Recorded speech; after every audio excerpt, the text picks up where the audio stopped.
Part. God has a definite agenda for your life. He is setting you up for a great move. He wants to move mightily in your life. There are some things that only you can do. You are distinctly different from anybody else. You are forbidden to imitate other people. You are forbidden to copy other people. You have been marked. When God wanted you, he created you. If he'd have wanted Sally, he'd have created Sally. If he'd have wanted Jimmy, he'd have called Jimmy. If he'd have wanted Ted, he'd have called Ted. When he called you because he wants you. You never have to be stressed out trying to be anybody other than yourself. He wants you.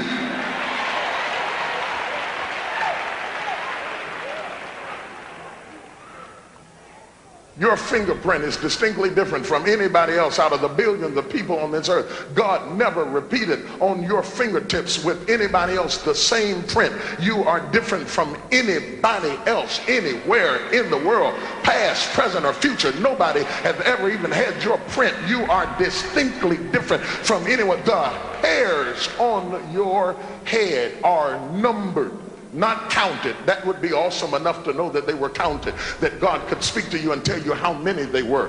But that is not enough to say that they are counted. They are numbered. To be numbered means that if one of them gets caught in a comb, he knows that that's hair number 15,438.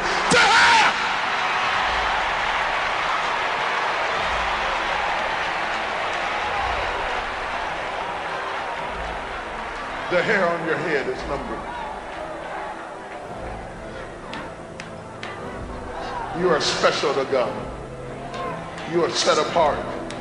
He has an agenda for you. The enemy is terrified of people that have been sanctified. He is terrified. He will set traps and obstacles and bondages to keep you from entering into your purpose because he is terrified of you. Don't waste time being terrified of him. He is terrified of you. The greater the struggles you face, the greater the challenges you go through, the greater the turmoil in your life is all the indication that Satan has assigned assassins to terminate you from reaching your designated target. He will do anything to overwhelm you, belittle you, to rip you of your confidence, your self-esteem. He doesn't mind how much you shout and how much you dance as long as you don't have any confidence, any faith, or any integrity. He doesn't mind how excited you get as long as when you get through shouting you have no character. He wants to rip you until you become impotent and so impoverished in your spirit that you are an empty building, a ghost town, a vacant house. Your lights are on, nobody's at home. You're going through the motions of life with the form of godliness, denying the power thereof. He doesn't mind how many days you live as long as you don't live in the days that you have. He wants to rob you and rape you and abuse you. In fact, the enemy comes to kill, to steal, and to destroy. He wants to sabotage your success because you were created to win. You were carved to win. You were set aside to win. You were formed to win. The potter meant for you to be a successful vessel of honor, that you might be meat for the master's use. You were not meant to fail. You were not meant to die. You were not meant to quit. You were not meant to collapse. You were meant to live.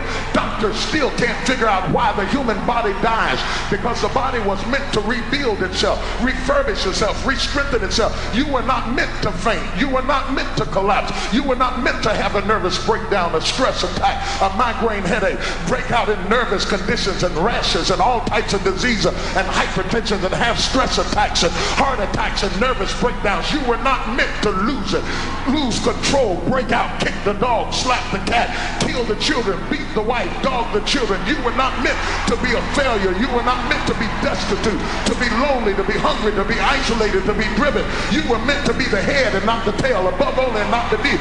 You were meant to prosper and live in goodly houses. You are children of the King, the heavenly host. The God of Israel dwells in the midst of you. Touch somebody, tell them you don't even know who I am. God has a definite agenda for your life. He is setting you up for a great move. He wants to move mightily in your life. There are some things that only you can do. You are distinctly different from anybody else. You are forbidden to imitate other people. You are forbidden to copy other people. You have been marked.